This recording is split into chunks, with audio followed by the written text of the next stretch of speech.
Now, conflict resolution is we can't avoid it, right? It's an essential aspect of social interaction, and it plays a really significant role in determining the quality of the relationships that we have between different people. So, what does it involve? It really involves being able to manage disagreements and to resolve disputes in a respectful and a constructive way.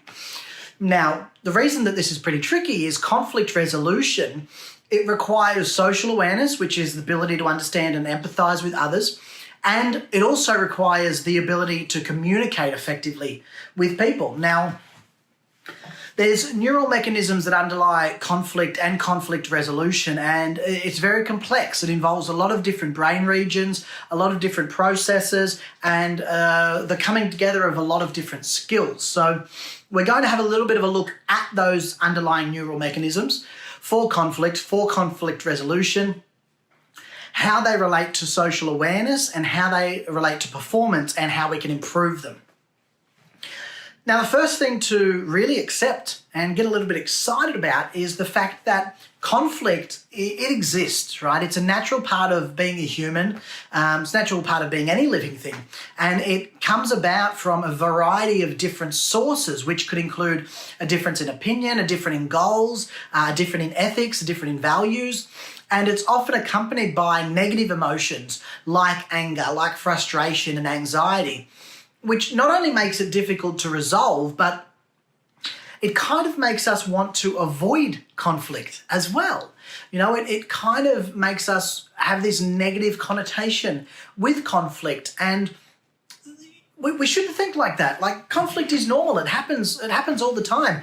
In fact, when we resolve these conflicts is how we build better relationships. And the way that we're able to do this is by having the ability to regulate these negative emotions and to communicate effectively so that we can reach an outcome that's beneficial for everybody involved. Now, neuroscience has made great contributions and leaps in understanding the neural mechanisms that underlie conflict and underlie resolution. Now, when we sort of think about it, we didn't really know about a lot of this stuff for a long time, but neuroscience has made significant contributions to this field, and it's really helped us to better understand the underlying neural mechanisms for conflict and for resolution. And now we know that your prefrontal cortex, the front bit, which is involved in a lot of the executive function and decision making, it plays a really crucial role in conflict resolution. Now, there have been studies that show your prefrontal cortex is activated during conflict resolution tasks, which is how we know that it's involved in the process.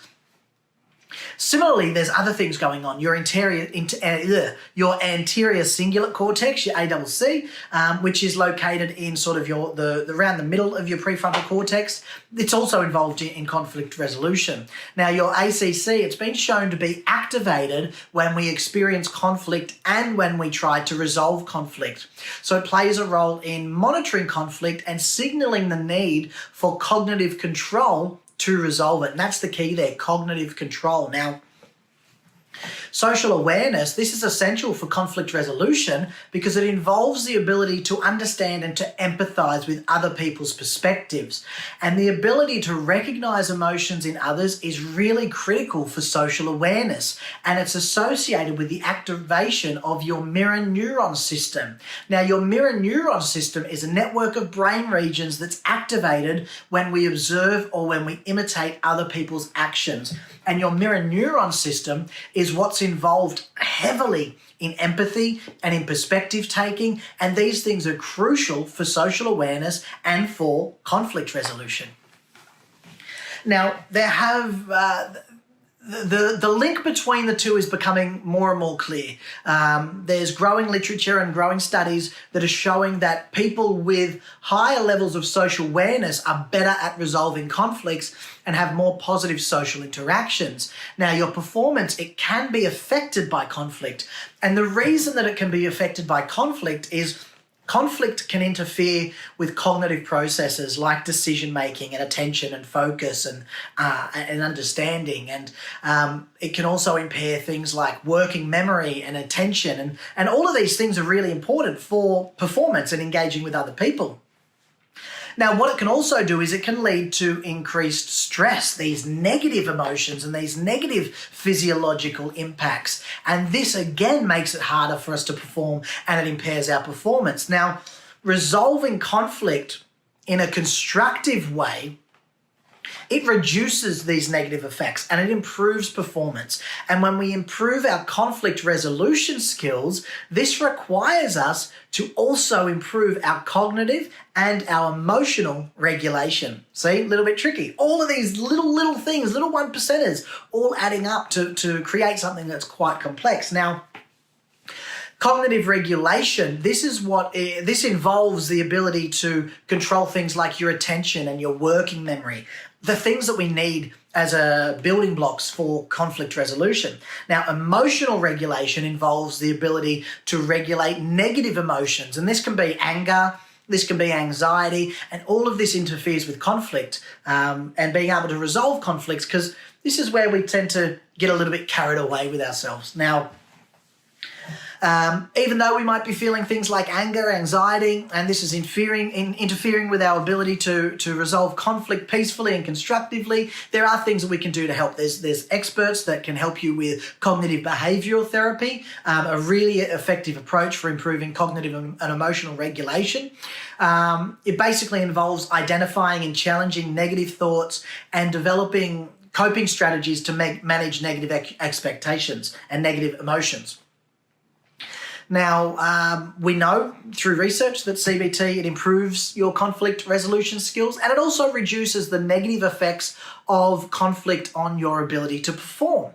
But there are things that you can do without needing a professional, and you can try and do some of that stuff yourself, sure, but you're always going to have a much better result getting a trained professional to do these things. Now, what are the things that you can really do and knock out of the park yourself at home? Well, this is mindfulness meditation. Mindfulness meditation is really effective for improving your conflict resolution skills. And the reason is it involves training and developing those skills that we need to use later, like being able to pay attention and being in the present moment without judgment. And that's super important for resolving conflict. Mindfulness meditation, it's proven to help you improve your emotional regulation and your cognitive control, the essential building blocks for conflict resolution. Now, mindfulness meditation, it can improve conflict resolution skills, but it's also really great at working on those negative effects, things like stress and reducing anxiety, reducing frustration. So there's always this question that comes up when we talk about these things, and it's like, well, why do I need to be the one to resolve the conflict? You know, maybe this other person's just being a jerk, and maybe the other person is the one who's starting the conflict. Why do I have to change my behavior? Why do I have to change myself when it's the other person who's being the problem? Well, fortunately, the world's not perfect, and people don't always behave rationally. And the reason is they've got their own stuff going on. We can't worry about other people. We can't change other people moment to moment, but we can deal with ourselves, and we can start to try and understand it from their perspective and give them the benefit of the doubt. You know, they might have just had a bad morning. Just remember that we need to be able to resolve conflict, and that is up to you. How it started is one thing, but you should be able to resolve the conflict. This is really essential for good quality, positive social interactions, and it requires social awareness, and it requires the ability to understand and empathize with others and to be able to communicate effectively. Now, there are a lot of things happening on a neural level to make conflict and resolution trickier. It involves a lot of different brain regions, different processes. It's got your prefrontal cortex, it's got your anterior cingulate cortex, it's activating the mirror neuron system. There's a lot of stuff going on here, and so there's a lot that you need to be aware of. Don't worry too much about that. Let's just break it down into the two core components. Cognitive regulation, being able to pay attention, make decisions, and not get those executive functions short-circuited by stress and anxiety, and also emotional regulation, being able to stop and take the time and understand them a little better and a little clearer, and being able to actually put those two together to get a good outcome, resolve conflict in a way which is respectful, resolve conflict in a way which is constructive, and this little, which might seem like it's not my problem, it's all of our problems, and we can all work together to resolve problems and conflict in a much more peaceful way that's going to make everything better for everybody, improve your social awareness skills, improve your ability to perform, and improve your ability to keep walking forward no matter what's happening around you. And that's what we really want. That's all for today. Bye now.